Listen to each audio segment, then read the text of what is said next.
a atividade humana. Eu nem sabia que eu ia ser do teatro. Tô nesse lugar que eu tô de garagem. Eu vou aprender o quê? Como que aquilo mexia comigo? Lindo Na isso. época, O negócio é rua, sabe? Ela tem um diferencial. Sensação boa. O Somos Comunidade é um projeto da Coreto Cultural com patrocínio do Instituto Unimed BH, que busca identificar e potencializar ações culturais de Belo Horizonte e Contagem por meio de ações educativas e mostras artísticas. O podcast Somos Comunidade estreia com 4 palestras-aula com profissionais da cena belo-horizontina, notórios fazedores de arte e cultura que compartilham suas experiências e ampliam a visão e os caminhos de formação daqueles que se interessam pelas atividades à frente e atrás dos palcos.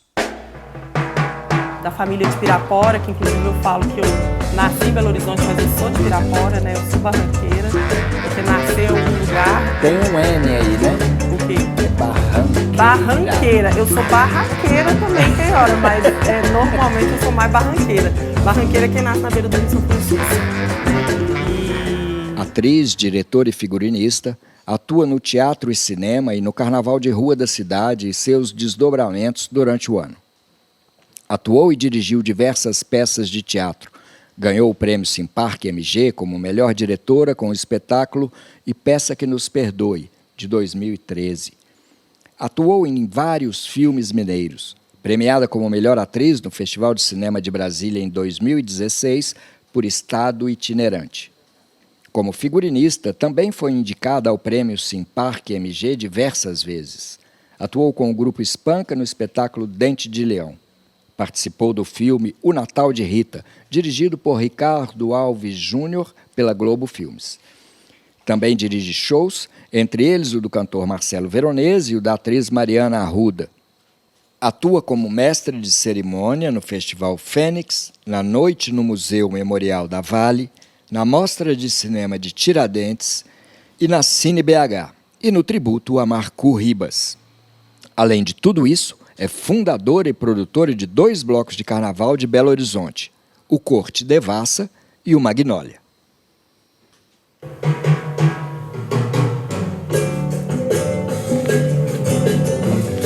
Se tivesse solto, você podia levantar e sambar. Olha lá, ele pelo menos pega o pé, o São de Leite. A Mulher Laranja. A Mulher Laranja, Lira Rivas. Lira. Prazer, Muitíssimo obrigado por você estar aqui nessa conversa com a gente, para a gente falar desse monte de coisa que você faz na vida. Delícia, né, Chico? Você está presente em vários, né? Tô em Isso alguns, que eu morri de felizmente. muitos, dirigindo, apoiando a minha loucura, né? Ah, que mas é a melhor. loucura para ser apoiada, né? Não, de gente normal já está cheio. É isso que a gente faz no nosso trabalho. Eu acho que é por isso que a gente é artista, né? Para poder a gente deixar essa doidura nossa, que eu acho que todo mundo tem, né? Mas eu acho que a gente, enquanto artista, a gente usa isso no nosso trabalho, a gente tem essa permissão. Eu sou muito feliz de ter essa loucura consciente, né? Não irresponsável, mas essa loucura consciente. Lira, até é bom a gente começar assim, porque parece que quando a gente fala de loucura é uma coisa muito solta, muito caótica. Uhum. E você trabalha como figurinista, você trabalha como diretora, você trabalha como cenógrafa, como atriz. Você pesquisa muito? Muito. Eu tenho uma coisa, assim, até disso que você fala da organização, que o meu primeiro trabalho foi atleta, né? Eu fui jogadora de vôlei durante 18 anos. A muralha grega. A muralha grega. E modéstia à Nós vamos chegar lá também. Modéstia à parte, eu era uma excelente bloqueadora, assim. Fui uma jogadora de expressão, assim, né? E eu acho que essa parte... Muita gente até pergunta, gente, mas como assim, né? Você sai do esporte e vai virar uma artista? E eu acho que muita coisa que eu trouxe dessa Lira Atleta, ela me ajuda muito hoje, né? E isso, a disciplina, né? Essa organização, porque é isso que eu tô falando, essa loucura consciente, a loucura ela não pode ser formatada, né? Loucura é deixar aí. Mas, ao mesmo tempo, a minha loucura não pode bater com a sua e atrapalhar a sua. Então, a gente tem que ter uma organização. E aí, eu acho que isso o esporte me trouxe um pouco, porque você entender que o coletivo, a gente precisa ali, igual uma pecinha mesmo, sabe? Para as coisas acontecerem, a gente precisa de uma organização. Então, eu acho que eu tenho tantas funções, assim, que eu aprendi a abrir esse leque, assim, na minha profissão, Porque eu entendi que se eu não organizasse de alguma forma, eu não dava conta de fazer tantas coisas, assim. E ainda assim eu me cobro muito, porque eu acho que eu poderia ser um pouco mais organizada. Mas aí eu brinco, eu falo, não, eu sou do carnaval, no final vai dar tudo certo. Da hora de botar o bloco na rua, vai, né? É. Muita gente pergunta como é que eu dou conta, assim, de várias funções, assim. Primeiro eu entrei, obviamente, na minha formação como atriz. Quando eu parei de jogar vôlei e decidi mudar de profissão, a minha ideia era ser atriz, era o lugar da interpretação. E que eu já tinha isso antes de entrar para o vôlei, porque eu comecei a jogar vôlei com 9 anos de idade, mas antes disso eu fazia teatro na escola, tinha os grupinhos de teatro, coisas, né? Eu sou de uma família de artistas, né? O meu pai era músico, mas também era ator, a minha irmã é da música, o meu tio de Paraty, né, que tem o Contadores de Histórias, é do teatro, teatro de bonecos, dança, E tem uma mãe... Uma mãe que o sonho dela era ser palhaça e foi convidada para ser chacrete também. Então, Mas ela assim, também era do esporte. E era do esporte, Foi por causa disso, inclusive, que eu fui ser atleta, assim.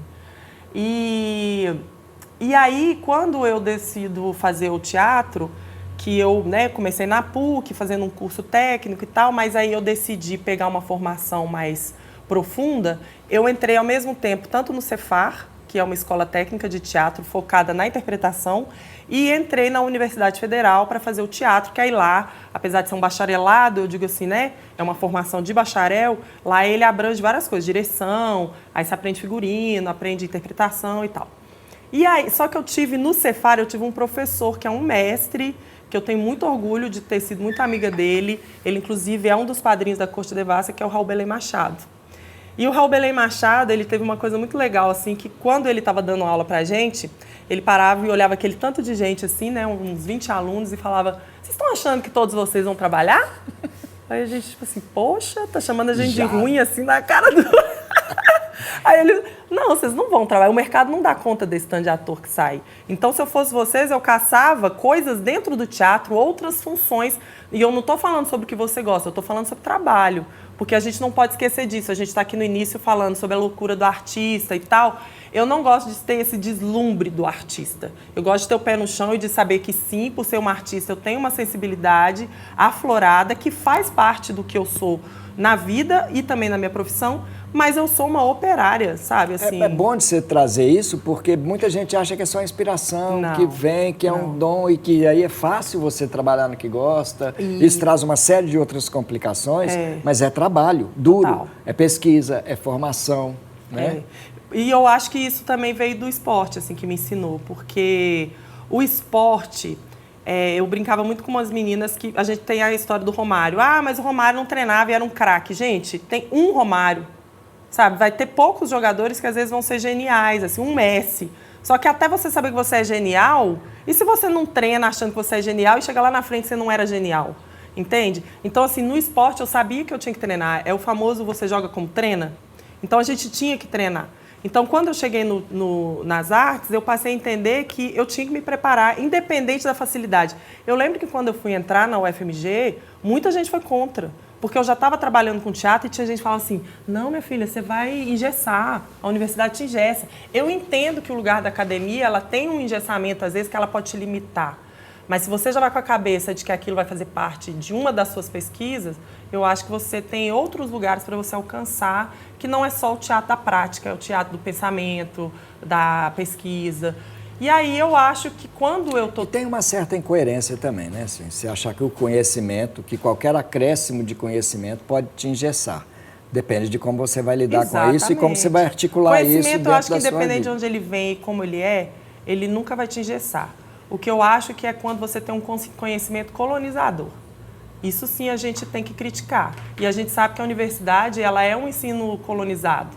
A gente sabe que muitas vezes a forma que a gente aprende é imposta por causa dessas universidades eurocentradas e tal. E é muito louco que depois que passa um tempo que você vai entender que a universidade, por exemplo, Pitágoras foi estudar no Egito, e que você vai entender que o modelo de universidade que tem hoje é baseado, mas deturpado da forma que eram feitas as escolas e universidades de ensino em Kemet, né, que é o Antigo Egito, Aí você fala, pô, então não é uma única forma de se ensinar. Tem a via oral, né? E até como a gente conversar. aprende essas coisas e de como elas são passadas, né? O próprio Pitágoras, ele tem uma teoria matemática de Sim. leitura de destino Sim. que é muito próxima do IFA. Sim, total. Né? Por isso que eu acho que o que ele estuda, não desmerecendo, porque eu acho que a gente não desmerece conhecimento. É isso, a gente desmerece colonizador. Isso a gente tem que rever a história. Mas a gente não pode deixar... Eu, por exemplo, morei na Grécia por causa do esporte, né? E, como eu falei, eu joguei 18 anos, aí eu joguei muitos anos no Minas, joguei 10 anos no Minas. Vai fazer pergunta, você encontrou com Eros? Não, no Eros eu não encontrei, não. Eu tava doida para ser uma bacante, mas no Eros eu não encontrei, não. E sabe o que é muito louco? Eu não fazia teatro na época, e eu fui visitar Epídavros e tal, eu fui conhecer vários teatros, e tipo assim, como que aquilo mexia comigo? Mesmo assim, eu não tinha noção nenhuma, eu nem sabia que eu ia ser do teatro, assim, sabe, profissional. E aí tem uma fotinho minha até no Epídavros, que é um teatro gigamense, assim, e a coisa da acústica, né? Da acústica que você fica lá no centro e a pessoa pode estar lá em cima e você fala baixinho, assim. E você fala, você tá me lindo ouvindo? Aí a isso, pessoa, né? tô te ouvindo. Então, tipo assim, você fala, velho, muitos anos mesmo, né? Que essa coisa da interpretação acontece e tal. Mas, quando eu fui pra Grécia, eu acho que eu era a lira, que eu acho que eu tenho uma lira que é ok, sempre, né? Aquela lira que é de criança, filha de Marco Ribas com Dona Fatão, da família de Pirapora, que inclusive eu falo que eu nasci em Belo Horizonte, mas eu sou de Pirapora, né? Eu sou barranqueira, porque nasceu um lugar... Tem um N aí, né? O quê? É barranqueira. Barranqueira. Eu sou barraqueira também, tem hora, mas normalmente eu sou mais barranqueira. Barranqueira é quem nasce na beira do Rio São Francisco, né? E eu acho que isso também faz muito do que eu sou, né? Ter me criado muito ali, né? Na cultura barranqueira e tal. Mas eu tenho essa lira que é, obviamente, dessa família, né? Da minha mãe e do meu pai, que minha mãe, mesmo sendo assistente social, ela é uma artista também, né? Ela, que eu falei aqui Sua brincando. mãe também é bem múltipla, né? Demais. Inclusive, esses dias eu falei com ela, falei, no seu currículo você já tem 3 filmes aí com o Ricardo Alves Júnior, com Grace Passou, e não sei o que, você tá com um currículo Não é melhor. qualquer filme. Não é qualquer filme, não. Ela acabou de participar agora do último da Grace, né? Que ela tava filmando. Mas eu entendo que, por exemplo, quando eu vou morar na Grécia, era uma lira ainda do esporte, apesar de eu ser bem diferenciada, não no sentido positivo, tá, gente? Pelo amor de Deus, né? Desconsiderando as pessoas do esporte, que lá também tem pessoas incríveis. Mas eu entendo que quando saio do esporte e passo para as artes, parece que minha cabeça ela dá uma abertura assim, maior, sabe? Eu começo a ter contato com coisas que eu, mesmo sendo filha de Marcu e tendo várias discussões dentro de casa, eu passo a ser mais questionadora em algumas coisas. Como, por exemplo, quando eu morei na Grécia. Disso tudo que a gente está falando. Quando eu morei lá, eu era encantada, assim, sabe? Assim, nossa, o berço da civilização ocidental e o lugar da política, dos esportes, do teatro e tudo. Mas hoje em dia eu vejo, desculpa os gregos, porque eu amo a Grécia também, é um lugar que eu tenho muita vontade de voltar e de um conhecimento gigante, mas ali tem muita coisa com referência em cima de Kemet, entendeu? Então, assim, isso depois vira muitas referências da minha arte que eu faço hoje. O Assurubim, que é meu último trabalho individual de arte, assim, de teatro, eu tenho várias pesquisas assim, de posicionamentos, de corpo e tal, que são baseadas na yoga kemética. Que quando isso que eu era do esporte, que eu ia ficar pensando nisso, sabe? Meu Egito ainda era da Elizabeth Taylor, sabe? Então isso tudo vem mexendo comigo depois. Então eu entendo que hoje, como artista, eu tento não desvalorizar igual isso a academia, a universidade, que são lugares que me formaram enquanto artista que sou hoje, mas eu tento entender que as minhas informações e o meu aprendizado são em vários lugares hoje em dia, não só dentro das escolas que eu me formei enquanto artista. Você estava falando nessa formação, no seu interesse, nas discussões. Tem essa formação familiar que ela é sempre muito importante. Sim. Seja por uma reação a uma situação de adversidade que a gente vive dentro da própria casa, a gente se rebela com isso e sai buscando outro caminho, ou seja, por uma influência que abre perspectiva para a gente. Sim. Você estava falando que você tinha algumas discussões com seu pai já ali, né? E era legal a gente pontuar isso. Quem era Marcu? Quem era este cara que foi seu pai? Sim. E quem era sua mãe? Né, também, que também é uma outra postura muito marcante dentro da sua casa. A sua irmã, outra figura muito forte, né? E quais eram essas controvérsias que vocês tinham com eles? É muito bom você perguntar de papai, porque assim, não tem como. Hoje é muito bem resolvido para mim e para minha irmã, sabe? A gente poder falar, valorizar, assim, sou sim filha de Marcu Ribas, que é um artista muito importante dentro da cultura brasileira. E esses dias, eu fui no show do Sean Kuti, que é filho do Fela Kuti. É o segundo show dele que eu vou, só que é a primeira vez que eu tive a oportunidade de conhecê-lo.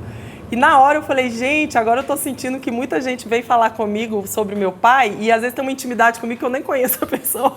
Mas é porque a pessoa gosta tanto de Marcu e admira tanto que quando vê aquele filho ou aquela filha, vê uma continuação. Óbvio que eu não sou Marcu, nem pretendo ser. Uma coisa que eu fico muito feliz, que eu e a Júlia, né, que é a Júlia Ribas, cantora, artista foda também, a gente tem o nosso trabalho próprio, mas ainda assim sabendo que bom que as pessoas podem olhar para mim e ainda assim ver que eu sou filha de Marcu e que tem essa influência. Hoje eu fui fazer aquela retrospectiva do Spotify e fui ver o artista, o primeiro artista que eu mais escuto é Marcu Ribas. Eu falei, gente do céu, ainda bem que tá aqui para você provar para os outros, porque não é sobre meu pai. Meu pai é o Marco Antônio, entendeu? Que estava em casa, que era um paizão, que eu e minha irmã, assim, como marido, minha mãe que vai poder falar agora, como pai, exemplar, assim, de um carinho que, mesmo depois que ele, né, fez a passagem dele, é muito importante para a gente poder falar dele como pai. Mas é um artista incrível que me influencia. Mas, dentro de casa, é aquilo, né? Assim, meus pais, tanto minha mãe quanto meu pai, igual você falou, minha mãe era jogadora de vôlei. Meu pai, ele foi artista a vida inteira, mas ele também era muito esportista. Meu pai nadava muito bem, meu pai jogava futebol, fazia aikido, muita coisa envolvida com o esporte. Então, quando eu comecei o vôlei com 9 anos de idade, eu sempre tive muito apoio dos dois, assim, sabe? Aquela coisa...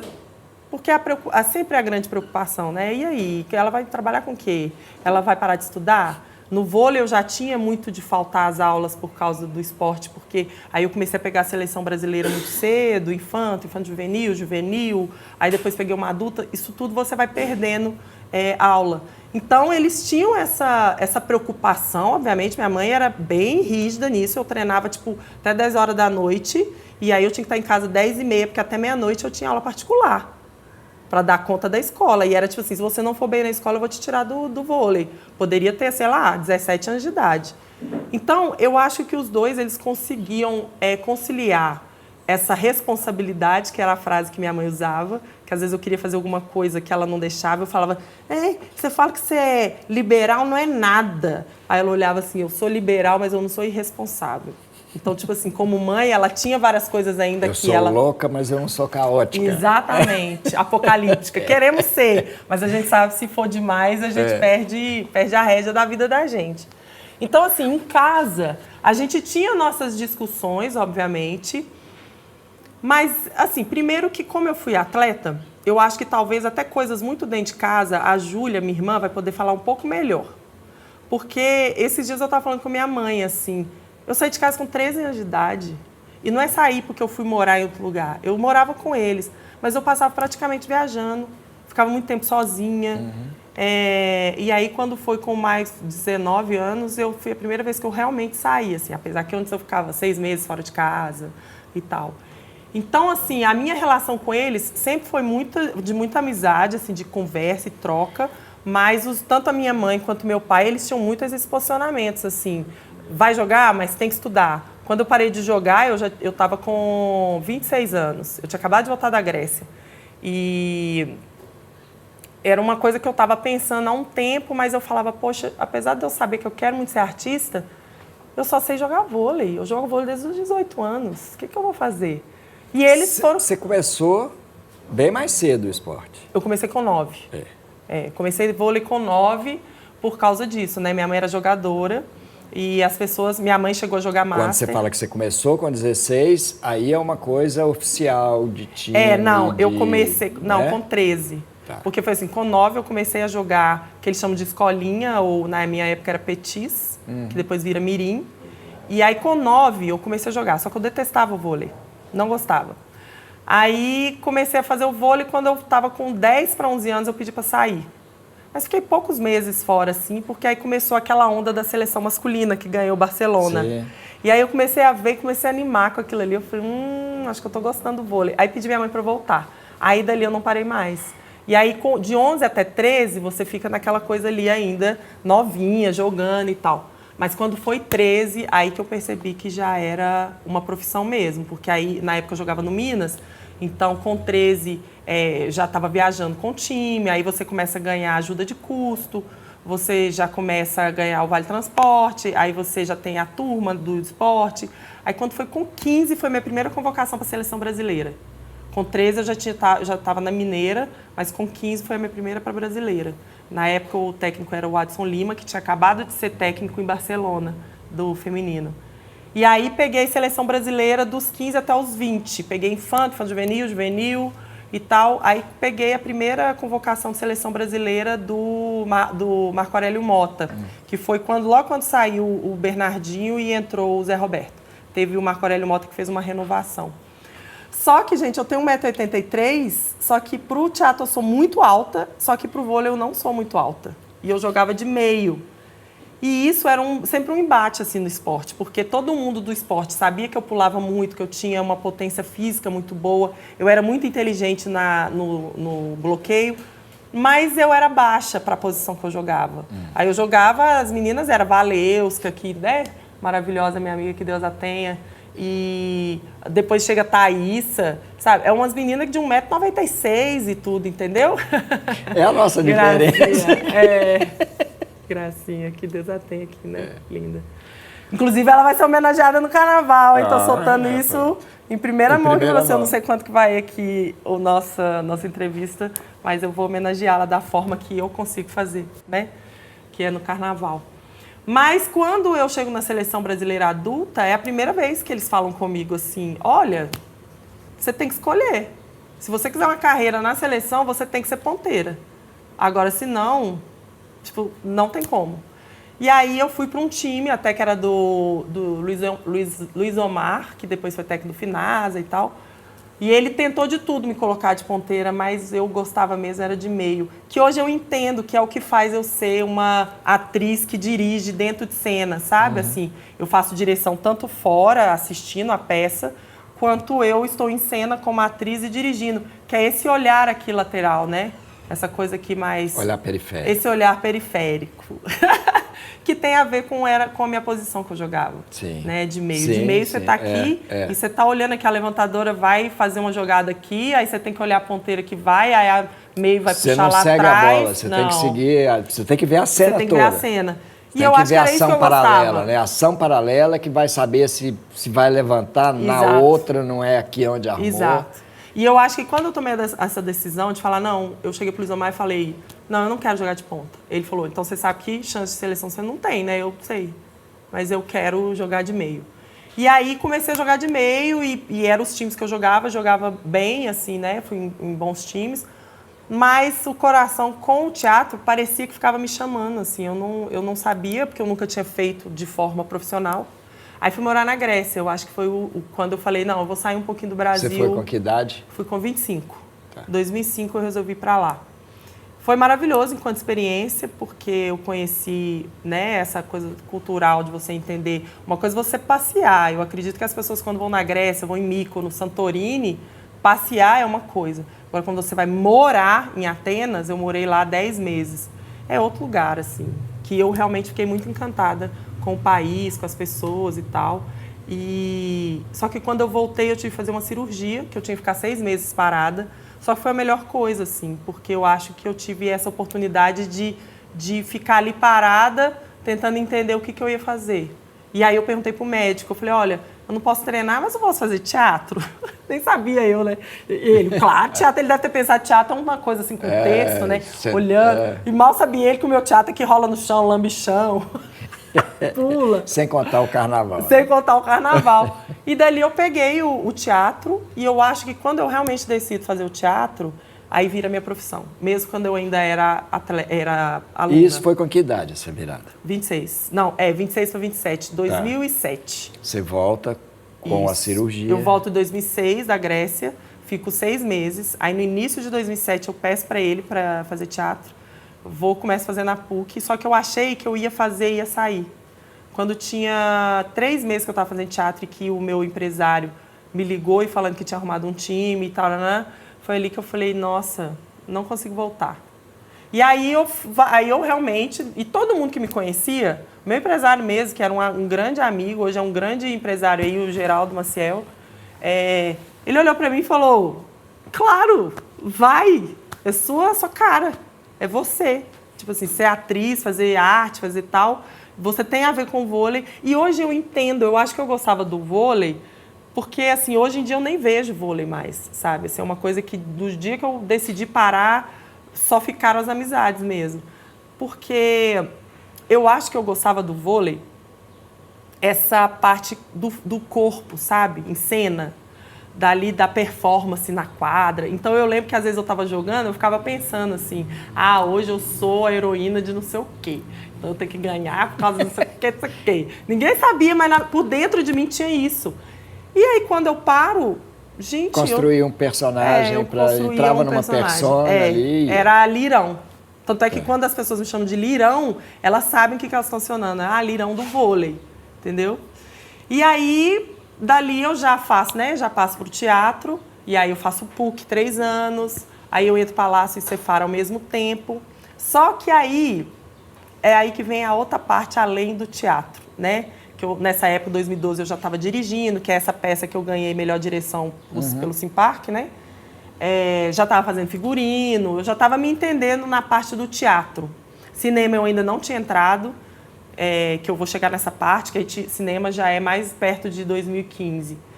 Mas eu sou de Pirapora, aquilo que eu falei, né? Barranqueira, igual diz meu pai, Barranqueira da Gota. Fala que tem o Carioca da Gema e o Barranqueira da Gota. E lá tinha o carnaval muito forte, né? E a minha família, não só porque a cidade tinha o carnaval, mas a minha família tinha uma participação muito forte. A gente tinha bloco de carnaval, meu pai cantava em todos os blocos, meu pai fazia música para bloco, meu pai tocava, eu passei a tocar. Então, assim, eu tinha muito forte esse lugar do carnaval em mim. Só que Belo Horizonte, por mais que eu saiba, assim, porque, de fato, a minha geração que retoma o carnaval, a gente não inventou o carnaval de rua, que isso é uma grande mentira se alguém falar, não, porque quando a gente fez o carnaval... Não, já existia o carnaval em Belo Horizonte, os blocos caricatos, blocos afros, que já existem há muito tempo em Belo Horizonte. O que a gente fez foi uma retomada, né, da ocupação do espaço público. Mas, 2012, eu estava no Cefar, e já estava acompanhando o carnaval desde 2009 aqui em Belo Horizonte, curtindo alguns blocos e tocando já em alguns blocos. Na época eu tocava tamborim ainda.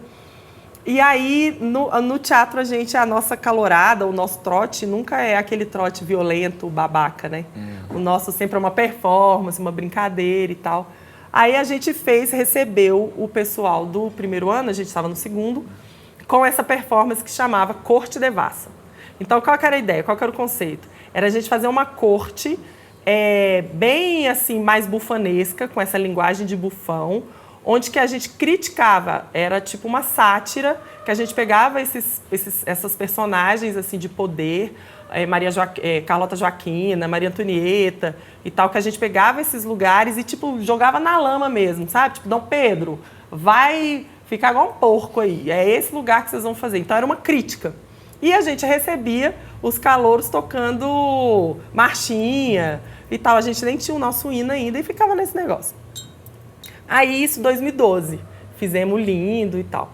Quando chega 2011, perdão. Quando chega 2012, que vai começar a inscrição dos blocos, eu falei, ué, gente, por que a gente não leva isso pra rua? É tão bonito, né?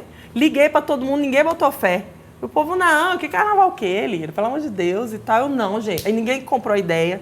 Aí, na época, eu era casada ainda com o Rafinha, que também foi, assim, um grande companheiro na época, super me ajudou na coisa da construção da Corte Devassa.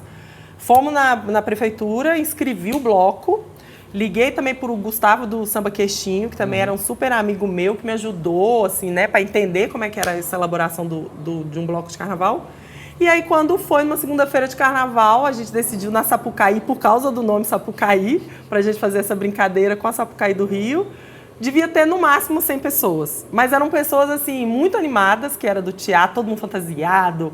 Minha mãe foi, meu pai era o regente da bateria, a galera tocando, todo mundo muito fantasiado, perucas, não sei o que e tal. E o povo, tipo assim, não botou fé e falou, caramba, gente, que isso?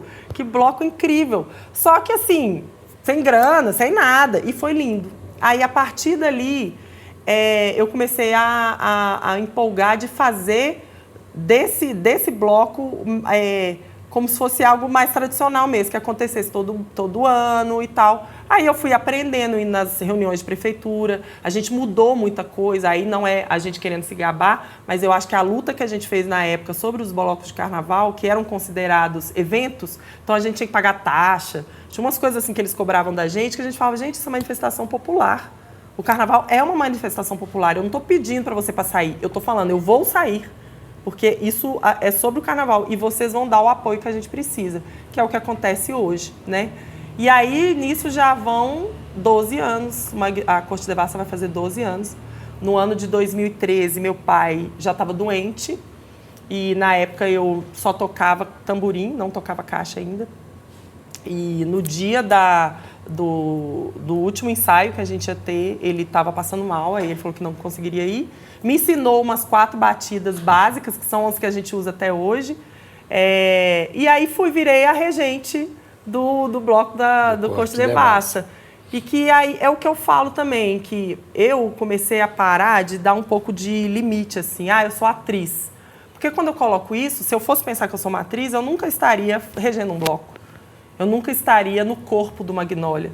Eu nunca faria um show cantando a música do meu pai. Porque, é atriz. Não, eu falo, eu sou uma artista. E isso não quer dizer que eu vou ser irresponsável de fazer de qualquer jeito. Eu vou preparar da melhor forma que eu posso para fazer dessa arte o meu trabalho, que é super bem feito. Então, quando eu passo para a Corte Devassa regendo, eu passei a entender que tudo que eu já fazia, eu poderia fazer ali. Então, é uma regência muito performática, é uma regência de muita escuta, porque eu vim do esporte, então eu entendo que o coletivo não é sobre estar só tocando bem. Não é um se destacar. Não é um se destacar. Então, o que eu falo muito, eu falo, gente, eu não sou a Corte Devassa, porque um bloco, só o nome já fala bloco, não andaria sozinho. Então, são 12 anos de muitas pessoas fazendo esse bloco. O que eu faço hoje é tentar trazer para mim um pouco das responsabilidades de comunicação, de organização, porque isso eu já passei muita raiva, sabe? De, às vezes, deixar algumas outras pessoas fazerem, eu não estar de perto olhando e depois eu ter que responder sobre coisas que pessoas falaram. E até a Corte Devassa, que tem um símbolo muito, muito forte e que pode ter uma ambiguidade de significado. Por exemplo, a gente fala sobre reis e rainhas. Teve uma época que eu mesmo comecei a perceber que a corte, em vez de estar criticando os lugares de poder, estava homenageando, porque a gente estava indo achando maravilhoso estar vestido de rainha, sabe? Aquelas rainhas toda escravocrata, sanguinária, nananã. Foi ali que a gente puxa o pé da corte e fala, ei, que símbolo é esse? Primeira coisa que eu fiz, cortei a boneca, que é aquela boneca lourona, grandona, dos olhos azuis desse tamanho. Não, não pode, branco pode, Corte Devassa é feito de tudo quanto é tipo de gente. Mas eu tenho que entender qual que é o símbolo que eu estou colocando aqui. Porque se é diversidade, é diversidade. Só que nisso a gente compra uma briga, né, Chico? Você sabe, você que faz direção e que fica tentando entender essa diversidade nos espaços. A Corte Devassa, quando eu tento trazer também, se a gente está falando de diversidade para ser diverso mesmo, muita gente saiu da corte. Porque já achou isso. A Lira só quer os pretos na corte. Porque não sei o que, as trans. Porque não sei o quê. Porque antes era muito os homens cisgêneros gays, que estavam dentro, né, dessa diversidade, mas ficava muito pautado só nisso, e é sobre eles também. Né? Então, mas é isso, quem organiza alguma coisa, você tem que estar preparado também para as pessoas que não vão concordar com determinadas coisas que você decide. Vamos fazer uma pequena quebrada aqui nessa linha. Porque você chegou nesse ponto e já trouxe aí várias atuações, várias formas de atuar. Seu olhar de produtora já apareceu aí, seu olhar de diretora já apareceu aí. Né? Você já falou do teatro, você já falou do carnaval, né? Você já falou de várias coisas. É a parte Se é um trem que é bom, é tipo assim, vamos falar? Não, mas vamos conversar, falar? tem coisa melhor que conversar? Eu adoro. Então, como é que você consegue... E a gente vê que você é muito organizada, a sua lógica de pensamento. Sim. É fácil de perceber isso, como você vai organizando as coisas, seu raciocínio segue uma lógica. Como é que você consegue, quais são as diferenças para quem está ouvindo essa conversa da gente entender, quais são as diferenças dessas funções? O que é uma atriz? Sim. O que é uma produtora? O que é uma diretora de cena? O que é uma figurinista? Vamos falar um pouquinho dessas diversas funções que tem nas artes cênicas? Sim. Vamos então, falar das que você exerce, sim, né? Eu acho que, óbvio, né? Antes até de eu fazer a separação, entender o que elas têm em comum.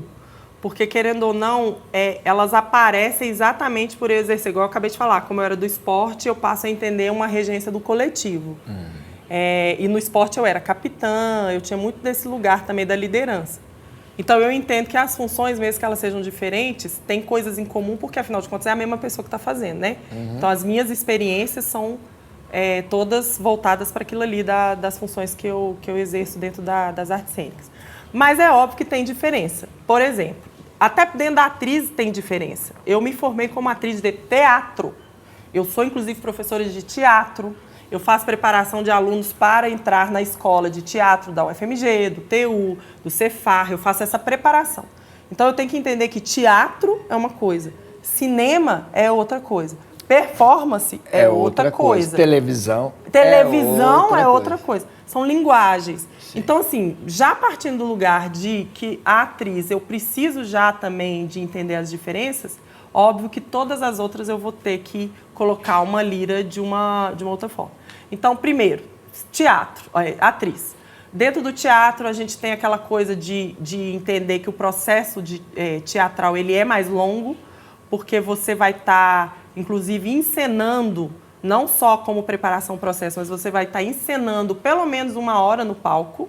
Então, você tem que ter um físico preparado, porque a câmera não vai parar no momento que você está em cena. E são várias... São várias, não é só se é uma temporada. Vez. É uma temporada, ou são várias temporadas. Você pode ficar com o mesmo espetáculo anos. O que repete é a sua atuação e não o registro da sua atuação. Exatamente. Né? É uma e diferença. entender também que, como eu sou um ser humano em transformação, em evolução, até a minha atuação vai modificar. Entendeu? Mesmo que seja a mesma personagem. E a de todos que contracenam com você. Exatamente. Vai trocar, vai substituir ator e atriz e tal. Então, essa coisa da atriz de teatro, eu tenho que, inclusive, a gente estava comentando aqui sobre alimentação. Eu hoje estou tentando buscar uma parte mais física, né? De ficar indo na academia, que isso não é sobre estética só. Eu acho que é sobre o meu trabalho, a minha disposição física.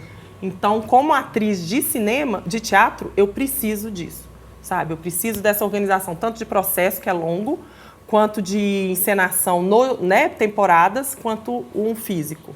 E fora a parte intelectual, né? Que eu tenho que estar atenta ao tempo de hoje, porque é o que eu falo, o cinema, ele pode falar de o tempo de hoje, mas depois que ele está pronto, não tem como mexer mais.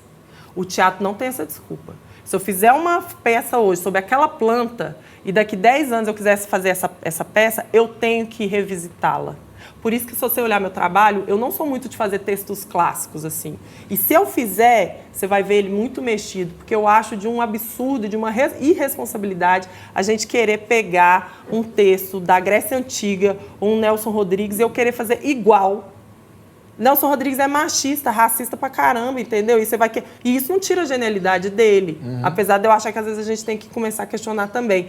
Mas pega o texto dele, que é genial, mas atualiza. Porque senão eu vou achar que você está defendendo. E aí depois, vai dar desculpa. Não quero desculpa. Validando uma questão que na época passava exatamente, batido, por isso que eu falei da corte. E hoje não passa. Por isso que eu falo da corte quando eu olho os símbolos.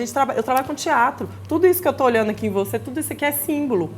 Então, tipo assim, se eu não entendo que quando eu pego um texto, tudo que eu estou fazendo ali eu tenho que revisitar, porque fala do presente, teatro é efêmero, teatro é hoje. É sobre o mundo hoje. Não é o mundo de ontem. Não, amigo, tá, mas como você vê hoje. Daí a importância de uma coisa que às vezes as pessoas não contam na formação do artista, que é esse acompanhamento constante de tudo, essa pesquisa em tudo. Você não A Nina pode, Simone você tem tem um que vídeo estar em maravilhoso falando dia, disso, né? né? Você tem que estar em dia, é uma cobrança, né? Assim, é um estudo permanente, não, É um estudo permanente. não termina. Eu falo Sua isso muito com meus formação não alunos. acaba. Eu falo, gente, da mesma forma que vocês estão pesquisando, a Fernanda Montenegro também está. Eu dei um exemplo para eles da Cleide Diáconis, né? Que é irmã, era, né? Irmã da Cacilda Becker, que as duas eram grandes atrizes, né? E a Yara de Novaes uma vez contou que ela estava dirigindo a Cleide Diáconis e ela já estava com 80 e tantos anos, assim. E aí uma hora ela chegou, ela estava debaixo da cadeira, assim, toda encurvada, assim, fazendo uns negócios estranhos, assim. A Yara ficou, tipo assim, era antes do ensaio, né? Ela falou, não vou incomodar, não. Mas falou, será que perdeu alguma coisa, né? Quando foi ver, não, ela estava buscando emoções e sensações que ela pudesse trazer para a personagem dela. Uma senhora de 80 e tantos anos, é de emocionado você falar, olha, e isso eu tive em casa, sabe? Meu pai morreu com 60 e tantos anos e ele ia entrar, né, para cantar, ele sentiu o mesmo frio. Eu via ele fazendo a preparação para filme, igual quando ele fez para o Marighella. Era de admirar, eu que sou uma artista, olhar e falar, nossa, ele nem precisava disso, assim, já tem o nome dele. Não, é de pesquisar, sabe? Então, eu acho que o teatro ensina muito isso, porque ele ainda é artesanal, sabe? Uhum. Já no cinema, eu acho que aí tem que vir uma lira que foi o lugar que eu mais aprendi a tirar meu ego. E eu achei isso maravilhoso, porque eu faço terapia, inclusive, para diminuir o ego, porque a artista tem um ego muito grande. E uma pessoa de ego inflado é chata pra caramba. Você fala, ai, insuportável. E eu acho que no cinema, aquilo ali que está olhando para mim ali, a câmera, não é sobre o que eu estou fazendo, é sobre o que a máquina está me captando. Porque é exatamente o que eu falei, enquanto o teatro é presencial, é efêmero, a câmera está pegando alguma coisa que não é o real. Quando eu for passar naquela tela, não sou eu que está ali, é a luz que saiu de mim, que a máquina captou e que vai passar lá. Então, eu passei a entender que não era sobre uma arte que dependia exclusivamente de mim quando eu estou em cena, que eu tinha que confiar muito no diretor. Mesmo que eu não goste do trabalho, eu já tive trabalho de olhar e falar, nossa, para que eu aceitei isso? Eu não estou gostando disso, não concordo com isso, não sabia que era assim, sobre isso. Mas já que você topou, confia. Então, eu sou uma pessoa muito assim, eu fiz a cena com você aqui, o diretor falou, valeu, bom. Eu não fico, ai, será? Meu Deus, deixa eu ver. Eu não. Deixa eu fazer de novo. Não. Se o diretor falou, tá ótimo, pego minhas coisas e vou preparar para outra coisa. Às vezes os atores ficam um pouco incomodados, porque querendo ou não, no cinema a gente não é o protagonista. A máquina muitas vezes é protagonista. Apesar que eu acho que tem que ter um cuidado de entender, beleza, a máquina é protagonista, mas eu preciso de respirar. Eu preciso de um momento, que aí é sobre a minha humanidade, não é sobre só artista, é sobre o respeito de todo o trabalho. Espera eu respirar? Agora eu tô pronto, então bora. Então essa parte do cinema entra uma outra lira, que eu preciso diminuir um pouquinho esse ego aí, que entender que eu não sou a parte mais importante. Quando eu já estou de figurinista, que é uma parte que eu adoro, que apesar que eu tenho o meu gosto, sabe, de eu olhar e falar, ai, Chico, ia ser maravilhoso se você vestisse assim, assado, nananã, por causa da cor dos seus olhos, né? Tem uma coisa que é sobre a sua expressão, entende? Então, toda vez que eu vou fazer figurino, eu tenho uma conversa antes com você, para entender sobre tudo. Não é sobre paleta de cores só, não é sobre tom que fica melhor. Porque, às vezes, o figurino é exatamente para ir ao contrário disso. É para te desvalorizar, às vezes, sabe? Só que eu preciso entender o que você está pesquisando também, como que você pensou. Aí, depois dessa conversa toda... E é uma complexidade, porque você faz o figurino, você pode fazer o figurino para um monólogo, mas, em geral, o figurino é para uma situação que envolve vários personagens. E os personagens também mudam em vários. Então, assim, é complexa essa construção também. Demais. É um estudo profundo, cada né? personagem tem que entender. Igual a gente quando fez junto já, que às vezes não é nem teatro, porque personagem não quer dizer que é teatro. Sim. Quando a gente está fazendo lá um bando de gente que vai apresentar o festival e que tem que estar todo mundo dialogando, não é que tem que estar igual, mas eu tenho que ter um diálogo. Se aquela pessoa está diferente, é porque aquilo ali é uma coisa escolhida. Uma coisa que eu tenho muita raiva é de eu ir em show e eu percebi que o figurino não foi pensado. Eu tava falando isso até ontem com os amigos. Eu falo, Às vezes o combinado não é pensado. Não. Né? Você tá tudo... Não tá é, faltando não é. O que eles estão tocando, a forma que eles estão Exatamente. tocando, o arranjo dessa música. Porque eu falo, gente, se fosse... Não é um uníssono, Não. né? Não. A gente deixa de perceber Porque os se fosse detalhes, só pra eu né? escutar a música, eu tinha escutado em casa. Ou então eu tinha vindo aqui, coloca aí, eu fico ali fora. Não, gente, eu tô vendo você. Quando eu tô vendo o sapato que você tá. E não é sobre gostar, é sobre aquilo estar harmônico com a proposta. Então, o figurino eu gosto muito porque eu conheço muito da pessoa. Eu converso, eu fico tentando entender o estilo da pessoa. Ou quando é para personagem de teatro, que é uma coisa mais específica, ou quando eu vou fazer produção de figurino para um cantor, uma cantora, que é uma coisa que eu gosto muito também.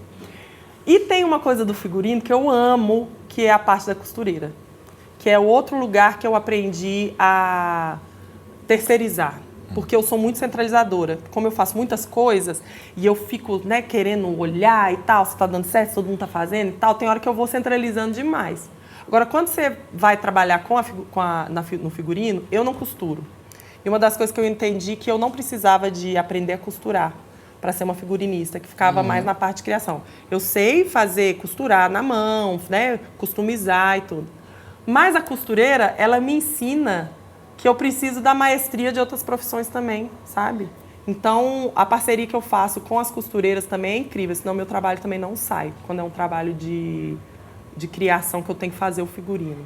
E até nisso, assim, porque a gente está falando de pessoas com formações múltiplas, diversas, mas até nisso precisa ter uma compreensão que, às vezes, tem um estilo de cada costureira. Sim. Né? Assim como tem um estilo de ator, de atriz, de total. diretor.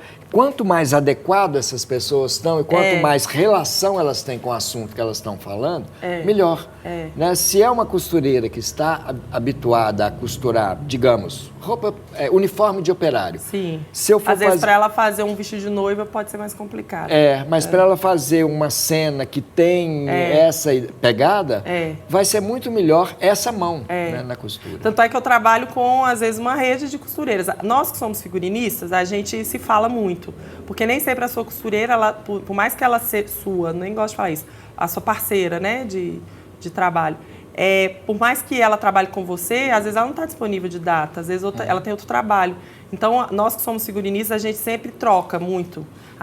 Tem a costureira tal, tem a tal, e aí a gente vai passando por costureiras que a gente trabalha. Porque às vezes tem uma costureira que ela faz mais alfaiataria, tem uma costureira que é isso, ela é uma coisa mais moda rua. Tem uma que, às vezes, ela costura coisa para cenário. Por exemplo, a Dalva, que era esposa do Felício. A Dalva, ela era a única pessoa que ia conseguir fazer uma rede, uma cortina de teatro. Que você precisava lá, sei lá, 30 metros de cortina. É a Dalva que vai costurar. Às vezes, uma outra costureira que é boa não vai fazer, entendeu? Outra função, carnaval. Antes disso, vamos pegar duas direções que são, às vezes, muito confundidas, que as pessoas, às vezes, não conseguem distinguir a diferença da direção e a direção de arte. Sim. Tem muita gente. E até dentro da... Tá vendo que tudo pode ser subdividido? Até dentro da própria direção, você pode ter diferença. Porque tem diretores que são encenadores, que é incrível. Aquela pessoa que pensa em encenar, ela vai pensar como que é a movimentação em cena, como que vai entrar o cenário, quando ela vai conversar com as pessoas do posição visual, dos atores ela já ali na sabe. cena, a cena paralela, como é construído, o que acontece, encenador, onde. um diretor encenador. Só que tem o diretor que às vezes ele pensa mais no ator, que é tipo entender como é que... Aí não precisa às vezes de um preparador de elenco, por exemplo. O teatro usa menos preparador de elenco, o cinema usa mais. Você vai pegar uma peça que você vai fazer, mas você pensa no ator.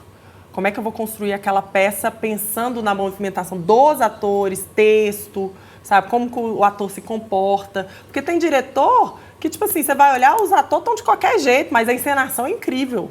Eu conheço vários lugares assim. Eu, Lira, não é sendo melhor ou pior, mas eu gosto de juntar as duas coisas. Por isso que eu também sou preparadora de elenco. Porque eu gosto de olhar o ator e entender como que eu tiro do ator ou da atriz aquela sensação, aquela emoção, que inclusive volta no vôlei de novo. O vôlei é um lugar extremamente abusivo, o esporte. A gente passa por violências muito fortes assim, para a gente conseguir ser uma atleta de de alto nível. Então, hoje em dia está sendo muito mais discutido sobre isso, né? Sobre a saúde mental da atleta. Então, eu pego tudo que eu passei no vôlei e eu não quero transferir isso para o lugar que eu trabalho hoje, sendo que sou eu que estou coordenando. Então, hoje eu faço um método de preparação de elenco que eu não trabalho com essa memória emotiva. Eu não trago, tipo assim, ai, Chico, vamos lembrar quando sua mãe morreu. Ai, Chico, vamos trabalhar com aquele momento feliz que você... Não, a gente vai trabalhar com imagem. Sabe? Tu chupou sorvete. Tem uma coisa assim de Grotowski até, que era uma cena de sexo e tal, e tinha essa cena que ele fazia o ator pensar em chupar sorvete. Porque às vezes você vai ter a mesma reação. Uma gozada pode ser igual uma morte.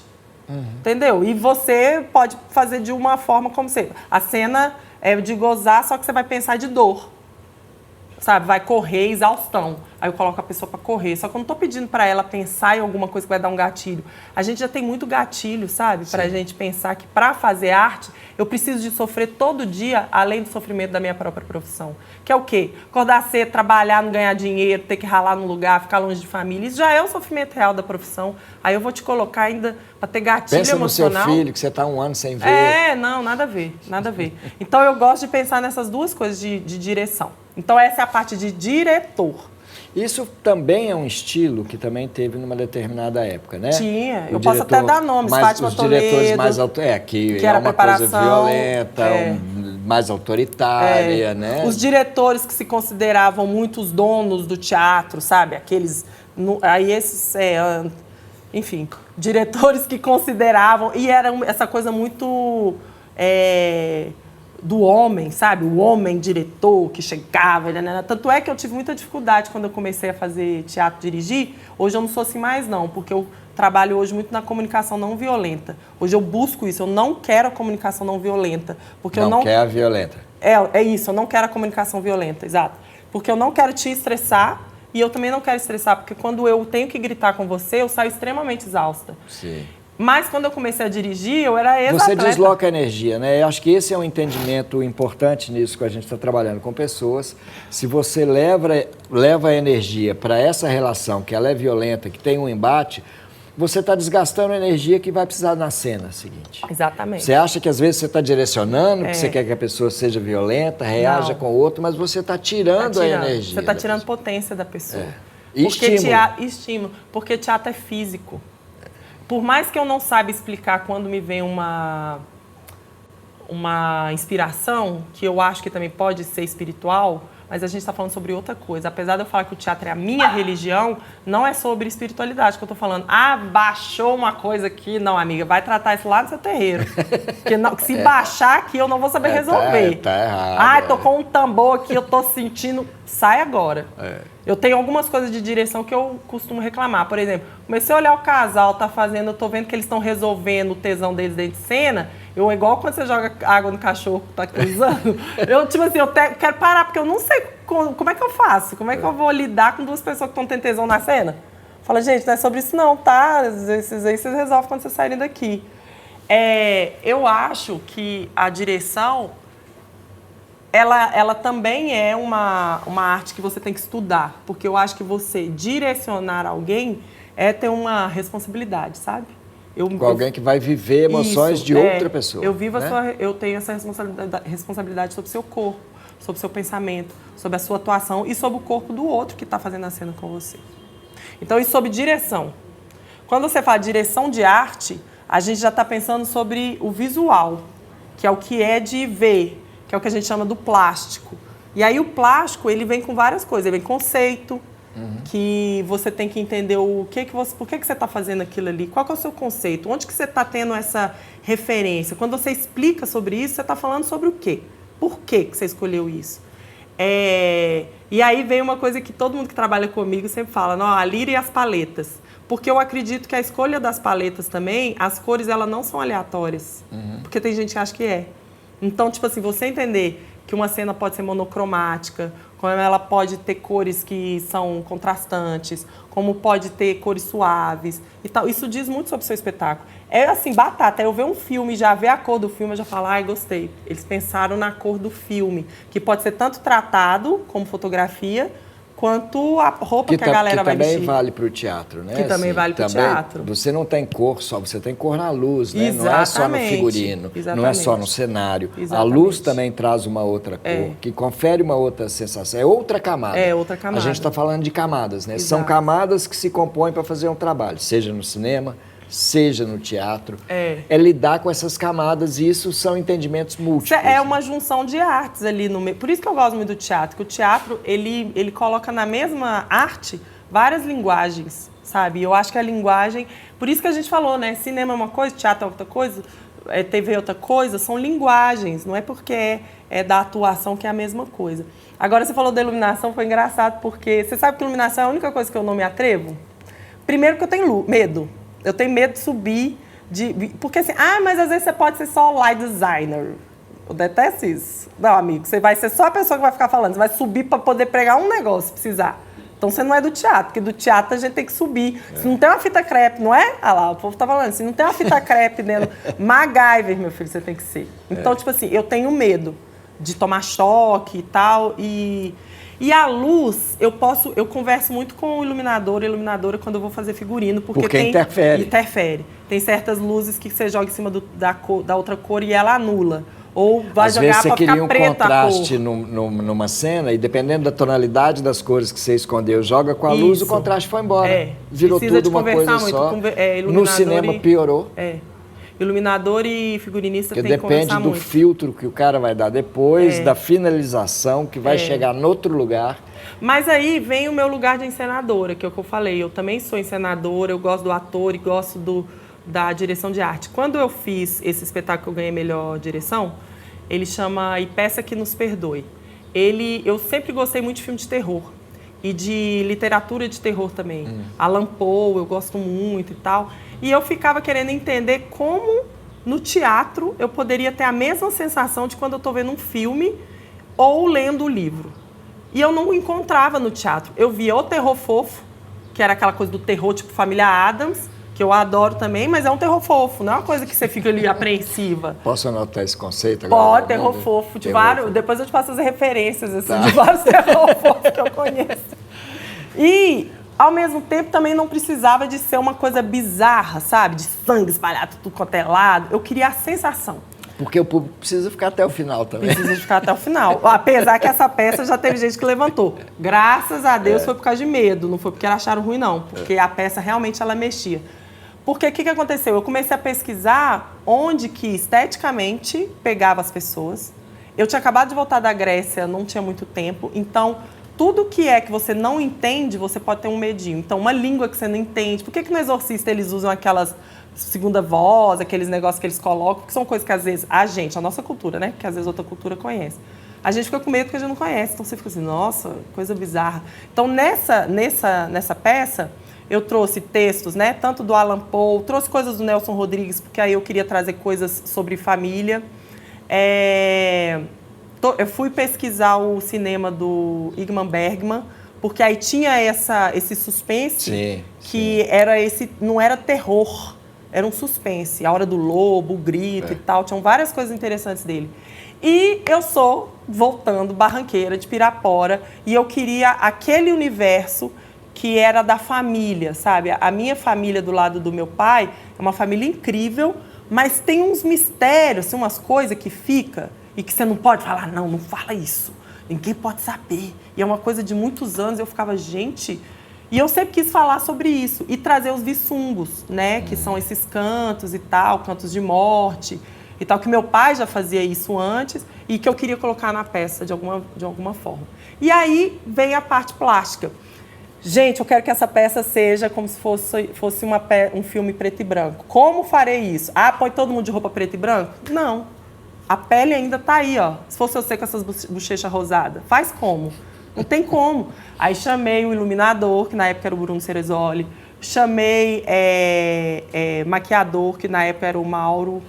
E vamos conversar para entender. Então, ou seja, a pele, tem que tentar trazer aquela pele de morto, que é uma coisa mais esverdeada, acinzentada. Sim, a roupa... Perde o sangue, né? Não tem circulação. O filme preto e branco, se você olha quando ele é filmado, as pessoas não estão de roupa preta e branca lá quando está filmado. E muitas vezes não estão assim como a gente. Quando eles vão filmar, às vezes quando você vai ver quando está com cor, é um trem louco. Porque às vezes precisa de pôr um vermelho com um laranja aqui, com Porque cor são de as rosa. relações de contraste, como Exato. elas se estabelecem contraste. na... Exatamente. E aí eu fui pesquisar um pouco sobre essa coisa do contraste. Aí quis fazer mais atemporal também, porque eu falei, bom, se eu colocar no tempos de hoje, muito contemporâneo, as pessoas vão ficar muito associando, mas hoje... Né? E ao mesmo tempo não pode ser datado. Então eu peguei a peça, ela era ali dos anos 20 até os anos 50. Assim, eu pesquisei muitos filmes ali dessa época para poder pegar essa estética. Então, isso foi uma coisa muito importante. A gente começou a usar luz branca, que era essas luzes de emergência, porque quando ela bate, ela traz outra cor, porque se você coloca um âmbar, se você coloca essa luz que a gente chama de amarela, que é de casa, ela vai amarelar sua roupa, ou seja, e na peça tinha uma coisa que era de dramaturgia, que era o tempo inteiro o espetáculo nessas cores, nessa luz branca, com filtro e tal, e só no final que tinha um mordomo que ele acendia que era o final mesmo, ele acendia um isqueiro e ficava falando com ele aqui no final até apagava, aí acabava a peça. Então, ou seja, para eu dar força no teatro, que é um trem gigante, com um fósforo assim, eu não podia usar fogo em nenhum momento. Então, ali também foi uma aula muito importante para mim, assim, que estava começando a dirigir, de entender que como que o coletivo do teatro me ajudava nas minhas ideias, porque era o conhecimento de todo mundo. Era o conhecimento do iluminador, era o conhecimento da costureira, por exemplo, porque eu estava trabalhando com uma coisa dos anos 20 aos anos 40. Ah, Lira, mas essa roupa aqui é de hoje. Tudo bem que você quer atemporal, mas como é que você faz, né? Como é que você dialoga? Então, assim, dentro da direção de arte, eu acho que você também compartilha com as outras funções de outras pessoas, porque você vai precisar do artista plástico, você vai precisar do iluminador, você vai precisar da costureira, você vai precisar da pessoa que pinta, porque você às vezes vai só pensar, sabe, aquilo, mas você vai precisar de alguém que tenha um conhecimento para as ideias que você está querendo. Nós estamos falando de uma formação múltipla, né? Desse conhecimento múltiplo, das múltiplas funções. Assim, quanto mais você sabe como funciona a câmera, melhor para você pensar na iluminação, no figurino. Quanto mais você entende como funciona a parte final da edição, melhor para você pensar nisso tudo. A mesma coisa no teatro. Né? Isso também é muito próximo de um time, que tem o preparador físico, tem, né, os planejamentos cada vez mais complexos. E eu acho que uma arte aprende com a outra, assim. A gente do teatro, a gente é mais esse coletivão. Se tipo assim, eu não sei fazer luz, mas a pessoa fala, eu vou subir, o povo do teatro é meio assim, mais doidão.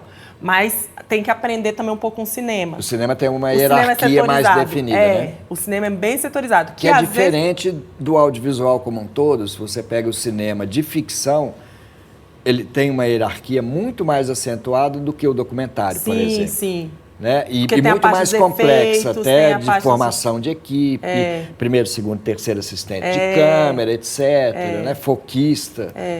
E isso foi uma coisa também muito, por isso que eu te disse, né? Quando eu cheguei no cinema, foi muito bom assim, para eu diminuir o ego e entender que é isso.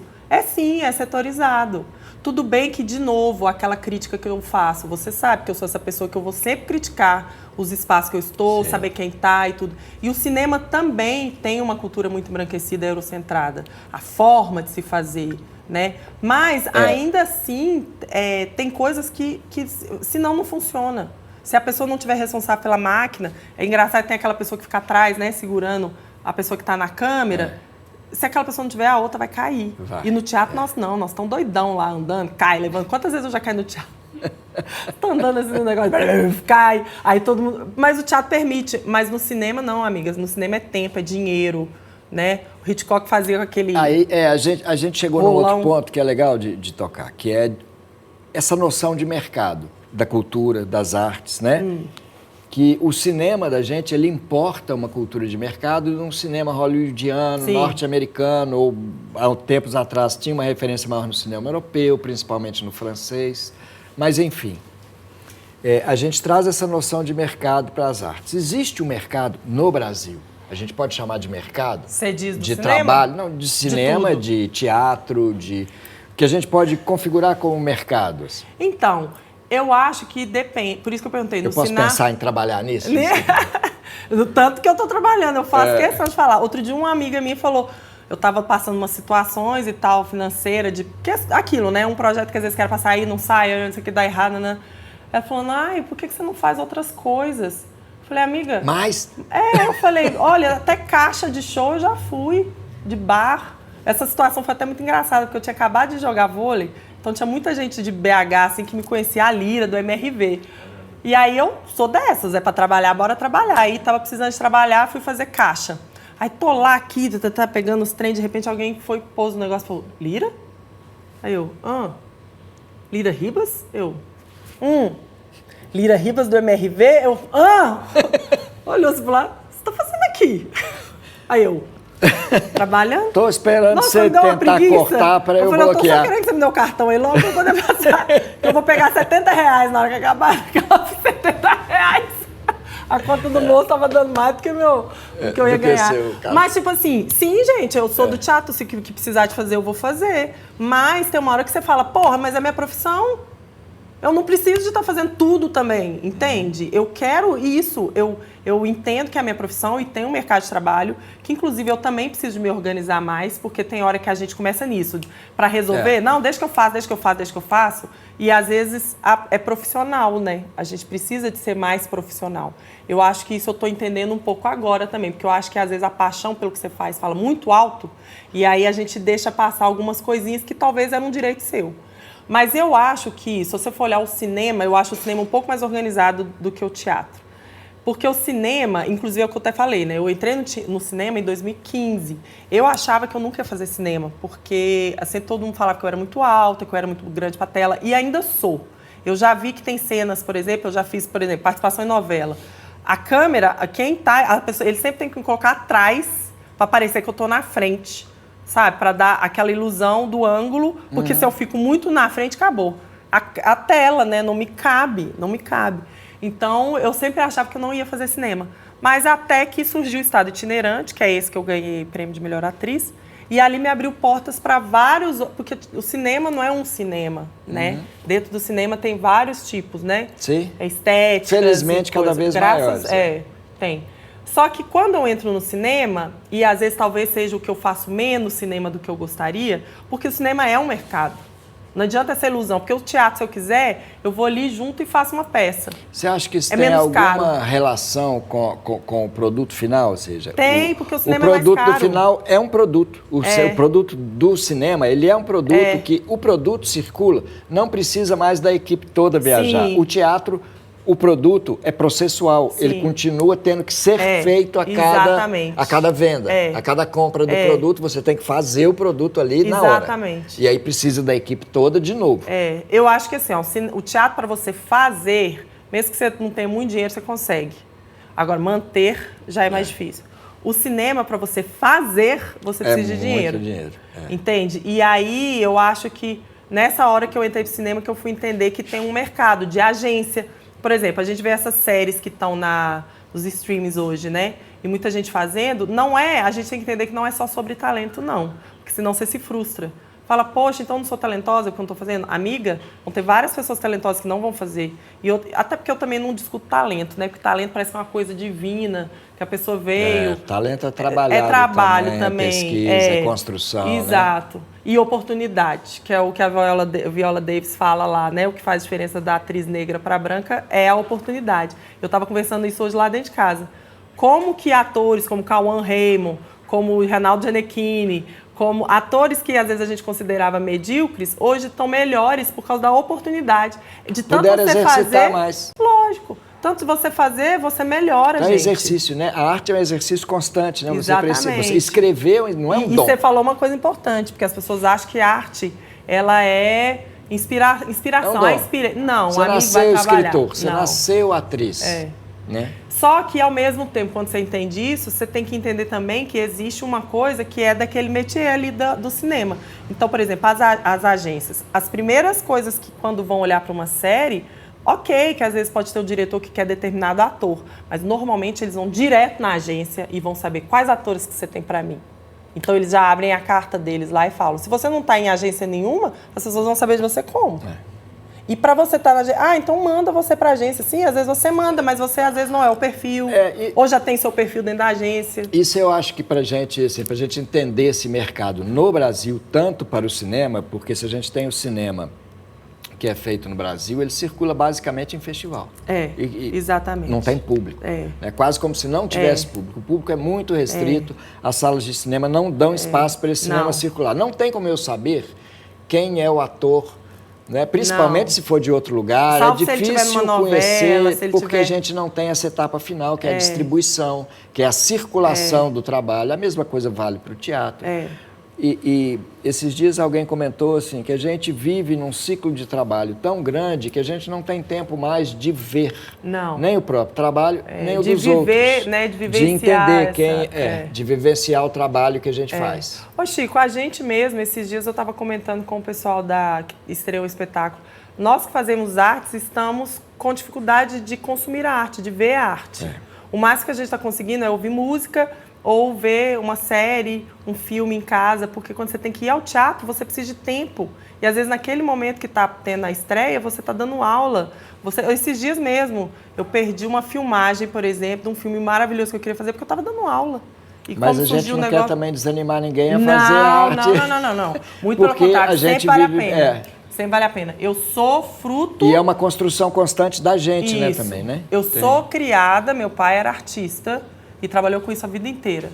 Então, tipo assim, ainda assim a gente sabe que no Brasil hoje em dia tá difícil todas as profissões, né? Sim. Mas ainda assim dá pra gente trabalhar com arte. Aí, até para não parecer que é tudo horrível, né? Assim, tem que ter agência e tudo. A gente tá vendo muito as pessoas hoje sendo independentes e dando muito certo, sabe? As pessoas quando começam a fazer o cinema delas, com um empréstimo de material, ou com... Tem gente, inclusive, que está fazendo com o celular, né? Era um outro ponto, né? Assim, a gente tem as leis de incentivo, que parece que viraram a grande forma de fazer os trabalhos, mas a gente volta a ver esquemas colaborativos, né? De financiamento, né? Para as pessoas, a vaquinha, para a pessoa começar a fazer o primeiro trabalho, para chegar... E aí, junto com isso tudo, acho que tem um outro elemento que era legal a gente falar um pouquinho, que é isso de como que eu vou ser visto se eu não tenho agência, que é das curadorias, né? Sim. Os curadores de mostra de audiovisual, os curadores dos festivais de arte, de teatro e tal, dessas escolhas. Qual é a importância da gente ocupar também esses lugares? Então, aí entra a minha outra função que a gente pouco falou, que é a de produtora. Eu acho que todo artista, ele tem que dar um jeito de ser o seu próprio produtor. Não estou falando que ser o único. Que é igual eu falei, poxa, eu já faço tanta coisa, até isso eu tenho que fazer. Então, assim, é óbvio que você pode ter outras pessoas que te ajudam, mas eu acho muito importante o artista ele ter consciência do que é a produção. Ele achar que não é porque ele vai fazer cinema, que é só ele chegar lá e vai ser do jeito que ele sonha. Vou fazer teatro, vai ser... Não. Eu, Lira, sendo a minha própria produtora, também, o que eu faço? Eu sento... tem 2 dias, por exemplo, que eu estou aí escrevendo 2 editais. Não entendi, mas eu não sei escrever. Liga pro seu amigo, sabe? Pergunta para ele como é que faz. E se não soube subir, eu não sei nem subir tecnologia. Você tem um primo que sabe mexer no computador, pede ele para subir para você. São as redes, entendeu? Faz um lanche na casa, ou troca, sabe? Alguma coisa você vai poder trocar. Isso já é ancestral nosso. Essa história da tecnologia construção da de troca. rede, e ela é fundamental, assim, da compreensão da coletividade. Sim. Porque as artes todas também têm o mesmo princípio que lá no esporte você já sabia, ele está também aqui, está na vida da gente. Total, né? total. Essa troca, para mim, é muito importante. No figurino, por exemplo, eu faço essa reverberação da vida que a arte costuma fazer... É que eu acho que ela ajuda a gente na construção de quem a gente é. Exatamente. Que a gente passa a entender melhor como é que a gente convive com o vizinho, como é que a gente vive nesse mundo que a gente está na cidade. E às vezes nem sempre você vai estar trabalhando com quem você adora, entende? Eu sempre dou preferência de trabalhar com pessoas que me trazem a saúde mental. Mas, às vezes, é uma coisa que você foi contratada e você vai ter que estar ali. Então, se resolva também, porque nem tudo é mil maravilhas. Mas sobre essa coisa da produção, Chico, eu tento ao máximo, assim, estar atenta nos editais, porque é igual você falou. E é muito importante a gente falar aqui, porque como nos últimos anos foi detonado as leis de incentivo, né? A gente tem que entender que a lei de incentivo não é um presente dado de mão beijada para os artistas. Isso chama impostos, que em vez de ser destinado para cá, a gente, em vez de dar lá, a gente dá para cá, porque eu ia pagar outra coisa. É caminho só. E também não é qualquer artista escreveu e eu vou passar. Né?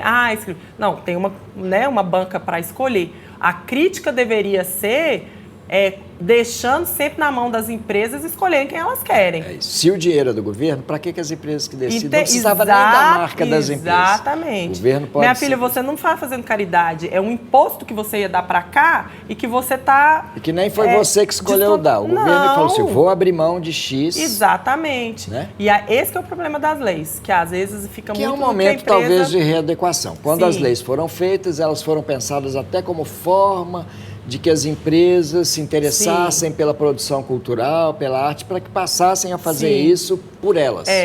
Isso não aconteceu. Elas começam até a ter seus próprios projetos, né? Várias instituições têm seus culturais para poder ter isenção de imposto. Que e o artista, que é esse artista que a gente está falando aí, que é pequeno em estrutura, ele fica perdido, porque ele já não tem esse nome, quem vai patrocinar ele? Mas ainda assim a gente tem saídas, porque a gente tem editais, não só esses editais municipal, estadual, federal, mas como a gente também tem os editais pequenos, que às vezes são de algumas casas culturais, coisas que tem na cidade. Tem editais de empresas, de instituições, a gente precisa tentar para isso e a gente fomentar. Exatamente. Com a inscrição, com a participação também, essas outras possibilidades. E festivais. Porque nem sempre vai ser um patrocínio de uma coisa, mas vai comprar o seu trabalho. Um festival de teatro, um festival de música. E aí eu acho que o principal é isso. Seguir essas coisas no Instagram, ter uma pastinha onde você coloca os endereços, ter a rede de amizades. A focada de novo. Entendeu? Marco, meu pai que era assim, que abria as janelas e eu falando para fechar e focando os negócios. E eu te desviando. A gente tava, ter lá os seus amigos, que são os que você tira as dúvidas na hora, porque os amigos estão aí para ajudar para isso também. Essa rede é fundamental, né? A rede é fundamental, entendeu? Um indica o outro. A gente estava falando com a Fredona, essa história da a agenda do produtor, ela é uma preciosidade. Você tá doido. Ser produtor é uma coisa que, inclusive, eu trabalhei, a minha primeira profissão dentro do teatro, assim, de receber um salário e tal, foi como produtora, né? Na época, a Odeon, eu era aluna do Gradim, e aí ele me chamou para trabalhar lá. Eu trabalhei 2 anos e meio lá. E aí eu aprendi muita coisa de produção. Mas, ao mesmo tempo, eu entendi também que eu não queria fazer aquilo para as pessoas, porque aí já era a saúde mental minha, não estava dando conta para aquilo. Tem adequação. Isso é outra coisa legal para as pessoas entenderem, né? A gente tem um perfil de gente que combina com produção, outro com criação. Isso, total. Dá para você fazer as duas coisas? Dá, mas as duas coisas ao mesmo tempo é impossível. E é isso, por mais que eu tenha o perfil também de produção, eu tenho essa coisa de resolver, eu gosto disso, mas onde fica a atriz? E para onde vai a minha direção? Onde vai a preparação de elenco? Sendo que eu também tenho isso e eu não tenho... Isso aqui é prioridade. Eu gosto de todas ao mesmo tempo. E ainda tem a mestre cerimônia. Para você ver como é que essas coisas vão juntando. Outro dia mesmo eu estava falando como o carnaval, a atriz, a rua, tudo isso me fez amadurecer como mestre cerimônia. Você lembra o mestre cerimônia em 2015 e hoje em 2023... Como que minha forma de escuta, tanto pelo que você quer, como para o público, até a minha liberdade de quebrar e fazer as quebras, isso tudo quem dá para mim é a rua, é o carnaval. Aí pronto, chegou numa pergunta que eu queria te fazer e que você já começou a responder. O que carnaval tem a ver com isso tudo? Então, é isso, eu acho que o carnaval... O que a rua também tem a ver com isso tudo? Né? Eu acho que tem uma palavra que representa muito para mim o que o carnaval e a rua fazem no meu trabalho, que se chama espontaneidade. A rua, ela tem risco, sabe? Assim, quando você tá na rua, a rua, ela te engole assim, ó. De qualquer coisa que você queira fazer. Um bloco de carnaval, uma peça, qualquer coisa que você coloque na rua, cuidado que você pode nem aparecer, porque a rua é muito interessante. Tem personagens que acontecem na rua que você pode fazer o teatro que for, que você não vai ganhar ali, entende? Então, assim, estar no carnaval... com os riscos que a rua me traz. A rua te ensina esse embate, te traz esse desafio, que é quase do improviso, né? Improviso, total. Você está ali com tudo ensaiadinho, marcado aqui, ali, aí chega alguém, começa a interferir. Exatamente. Vira um improviso que você tem que lidar, contracenar, Exatamente. Eu tenho uma oficina que eu dou, que é uma pesquisa que eu faço, que chama o Corpo Cortejo. No Magnólia eu dou chamando um corpo cortejo enfeitado para o jazz. Porque aí é esse corpo que está na rua, e não é só um corpo parado na rua. Porque uma coisa é eu estar ali, de estátua, parado na rua lá um tempão. Uma coisa é o corpo cortejo, é aquele corpo que eu tenho que avançar. Eu vou passando por várias visuais, sabe? Vários ambientes dentro da rua, e é arriscado demais. E como que você vai com esse corpo e ainda mantendo a performance que você se propôs? E aí, quando eu levo para o Magnólia, que aí faz parte da minha outra pesquisa, que já é como trazer o jazz para isso, porque o jazz é improviso, né? Você tem esse início e esse final, que seria esse roteiro criado, mas ali cria-se vários improvisos. Então, como que você faz isso, por exemplo, num trajeto do Magnólia, onde que eu sei onde que eu começo, onde que eu termino, mas eu tenho essa variação de coisas que eu posso trazer do meu leque, improvisando, e além do que eu posso improvisar, do que vão me obrigar a improvisar, do que vão trazer para cima de mim, entendeu? Uma pessoa que vai entrar dançando, um acidente que vai acontecer, e não adianta fingir que não acontece. As inúmeras quedas. Não adianta você fingir, ai, não aconteceu. Não, gente. Isso aí é pro Palácio das Artes, você tá na coxia, caiu, e vão fingir, vão apagar a luz para ninguém ver. Na rua, todo mundo vai ver, e você vai ter que lidar com isso. Então, eu acho que o carnaval, ele me traz espontaneidade, por causa do risco que a rua tem, assim, e como me ajudou, assim, eu me sinto outra artista hoje, outra atriz, por causa do carnaval. E muito mais feliz também, porque trabalhar com carnaval te dá uma liberdade tanto intelectual quanto física, assim. Eu já tenho essa espontaneidade física por causa do teatro, mas o carnaval ele te traz mais, sabe? Ele deixa seu corpo ter uma liberdade muito mais forte do que antes. Mesmo que eu tivesse um pouquinho, hoje é muito maior. Você tem essas diversas funções e acho que cada uma traz um retorno diferente, né? Uhum. Tem alguma que você tenha mais embate para fazer, que seja mais difícil para você fazer? Tem alguma que seja mais prazerosa? Fala assim, quando você faz de maneira isolada, porque você sempre faz tudo, então assim, é muito difícil, que você sai no bloco, mas você também é produtora do bloco. Eu vou falar que a mais difícil para mim é a produção. Porque a produção, ela entra uma burocracia que talvez nas outras partes artísticas ela tenha menos. Porque você deixa a burocracia para o produtor. Você lida muito com essa questão, assim, licença, Exato. Entendimento de carnaval, lei, por exemplo, entendimento né? Quando eu tô ali já fantasiada, cantando e fazendo, eu já fiz tanta coisa, já participei de várias reuniões na Belotour, eu já liguei pro cara do carro do som, eu já fechei a corda, eu já falei com os cordeiros. A produtora já trabalhou? Eu já trabalhei, entendeu? E lá ainda tem as pessoas que vão entrar de produção, mas eu tenho que estar atenta, porque, tipo assim, não, a corda não chegou. Que sou eu, às vezes, que levo, mas se emprestou para alguém e não chegou, e aí? Então, assim, eu acho que a parte da produção é que mais me estressa, porque você depende demais, assim, Mas é legal porque, assim, quem trabalha com produção tem que ter capacidade de lidar com situações de estresse. Exato. Né? Você está feito para apagar fogo. Produção é isso, apagar fogo. Não que seja o natural, mas acontece. Demais. Né? E é muito. E você tem que lidar também com personalidades diferentes. Nem todo mundo que vai conversar com você vai ser agradável com nem você. Um pouco. Com a atriz é menos um pouco, né? Assim, é mais difícil. E também por causa desse status que tem de ser atriz, sabe? O povo ainda tem esse lugar, assim, de endeusamento da artista, sabe? Quando você tá no palco. De quem tá lá na U. A produtora, você já chega, tipo assim, já querendo brigar. Tira aquele menino lá do microfone, a do som, pra ver se funciona o que a gente tá fazendo. Tá doido. Tira, né? Não, assim, não tem como. Não As tem funções jeito. são importantes. Não tem nada menos importante. Não tem nada, porque isso é uma construção. O preparador físico, eu lembro demais disso, quando eu jogava, quando eu fui atleta, tinha um cara que para mim era símbolo disso e que o dia que ele não ia, eu ficava perdido. Que era o quê? Era o massagista.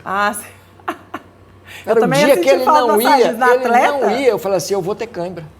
Não tem jeito. E eu era meio tarado, eu fazia 2 partidas, assim, eu jogava no Júnior e me chamaram para jogar no principal. Eu falei, só se eu puder continuar jogando no Júnior com meus amigos. Aí eles deixaram, os loucos, e eu jogava 2, uma atrás da outra, né? E se o massagista não ia, eu ficava, caraca, hoje não vai dar. O massagista, ele tem uma função muito forte, assim, com o atleta. É isso, né? Todas as pessoas têm, né? E uma coisa que eu aprendi também, que, por exemplo, no teatro tem uma coisa que se chama direção coletiva e criação compartilhada. A direção coletiva, ela veio num momento muito importante, que é pós-ditadura, de entender que as pessoas estavam precisando de quebrar com as hierarquias. Isso era importante. Mas começou a virar uma coisa de todo mundo fazer tudo, qualquer, sabe, bagunça. Eu acredito na criação compartilhada, onde que o coletivo funciona, a sua opinião pode, a dele, né, mas tem as funções.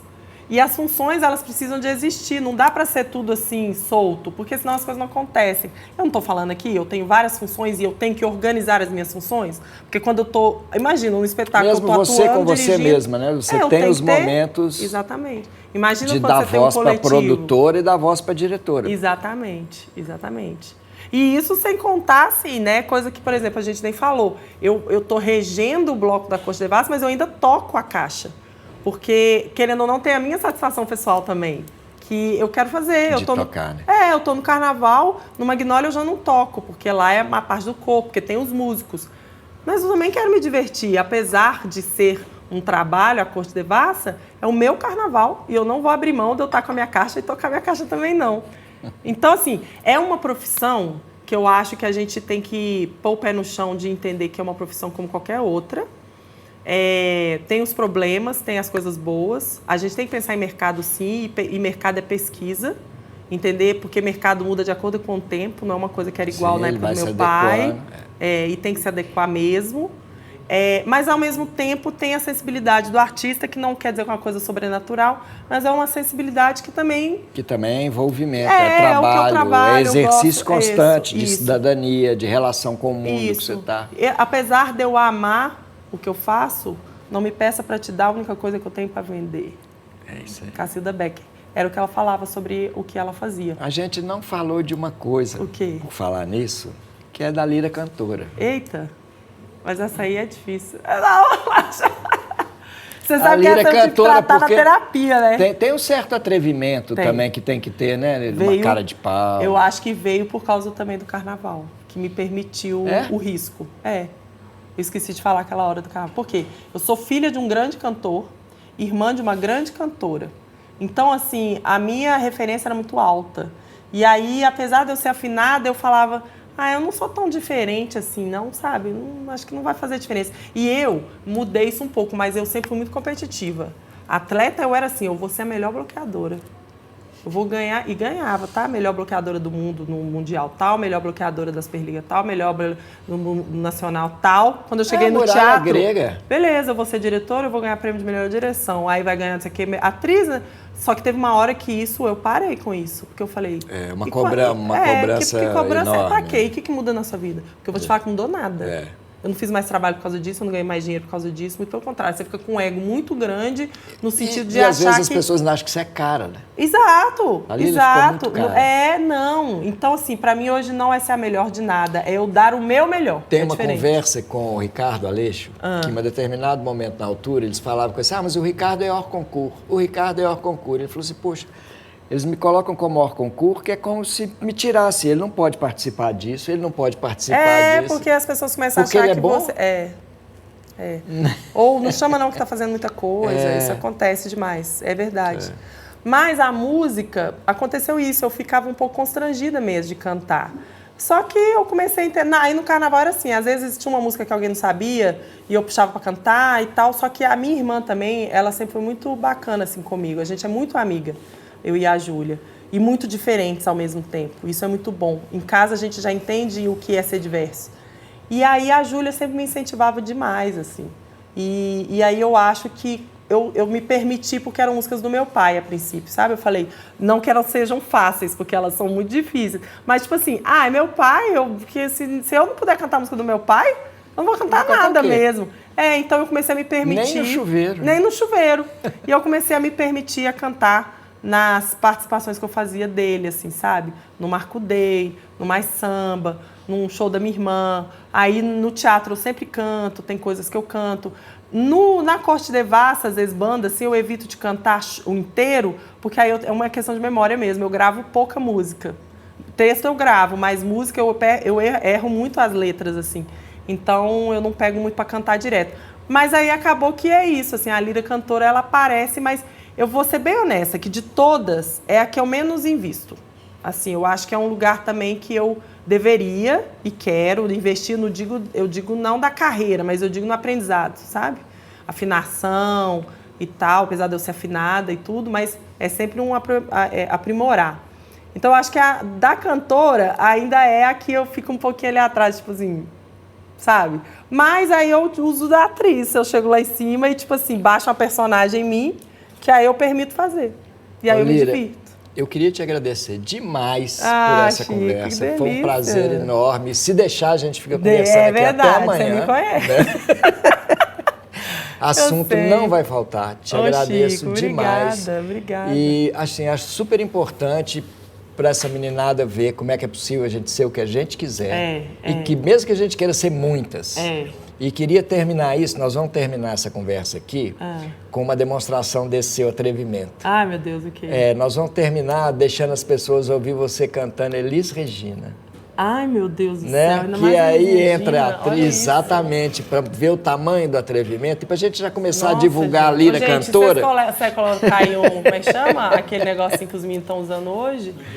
Não, meu Deus do céu. Primeiro, Chico, antes de eu cantar aqui desse buraco que você me enfiou, eu agradecer também. Eu te falei, né, quando as meninas me convidaram e depois que eu soube que era você que ia fazer, eu fiquei super feliz, porque eu acho que a gente construiu uma parceria muito massa, assim, de entendimento artístico, né? Você entender da minha doideira, eu entender da sua e a gente conseguir levar isso para as aberturas e tal. E uma amizade também, né, de respeito. Eu acho que a gente consegue se respeitar nisso, do trabalho, das coisas que cada um faz. Você me ouve muito, mesmo que talvez você, nem sei, não concorde, mas você sempre me ouve. E aí eu fiquei super feliz. Acho que e verbalizar é importante. É escuta, né, não? Esse trabalho da gente é mais escuta do que qualquer coisa. Eu retomo, toda vez que eu verbalizo sobre a minha profissão, eu retomo. Hoje, por exemplo, eu vou para casa com muito mais vontade de continuar, porque quando eu verbalizo sobre o que eu fiz, eu falo, poxa, eu fiz muita coisa, sabe? Não é pouca coisa, não. E a gente tem que se valorizar por causa disso. Tem sim. Né? Então, já era pra gente ter dado um abraço aqui, mas a gente tá preso na cadeira. Não, a gente tá agarrado. Deixa eu beber uma água aqui e baixar a Elis aqui, meu Deus. Deixa, Elis. Valeu. Na época eu tava de cabelinho curtinho, tinha uma coisa mais. Quando olhaste Nós vamos bem... botar o vídeo. Ah, é? Ah, eu não vou cantar, não? Vai no vídeo. Ai, aquele vídeo bom, que você mandou, você achou que eu ia fazer que você cantar aqui agora? Capela? Não, né? Olha, filha da puta, gente. Eu falei, meu Deus, eu tenho que fazer, Nós vamos né? tentar subir com o vídeo no final, Ai, você cantando. Ai, que bom. Não, agora você não vai, não. Não é pra não cantar, mas... Não, que bom. Eu prefiro até que saia lá, porque lá tá... tá Elis. Lá é impressionante aqui. Lá é uma performance que eu fiz, né? É impressionante. Aí lá tem várias coisas. Aqui eu ia fazer porque você sabe que eu sou doida, né, Como Chico? você pegou as... Até eu, gente, a Elis Regina tinha 1,5 m, eu tenho 1,83 m, eu ficava assim, ia naquela época, tava tendo teste pra fazer Elis, né, no musical. Eu mandei achando que eu ia passar. Aí passei em 2 testes, assim, duas etapas. 2 etapas. Aí na hora que chegou uma parte lá que era pra ir pra lá e tal, aí eles falaram que dessa eu não tinha passado, não. Eles devem ter olhado lá, 1,83 m, não. Não dá. Imagina onde a gente vai ter que colocar essa tá câmera. Doido. Chico, dá pra sair aqui? Não, ainda não, né? tem que Então deixa eu te soltar. dar um beijo. Obrigada, querido. Eu que te agradeço, Arrasou demais. Lira. Muito bom.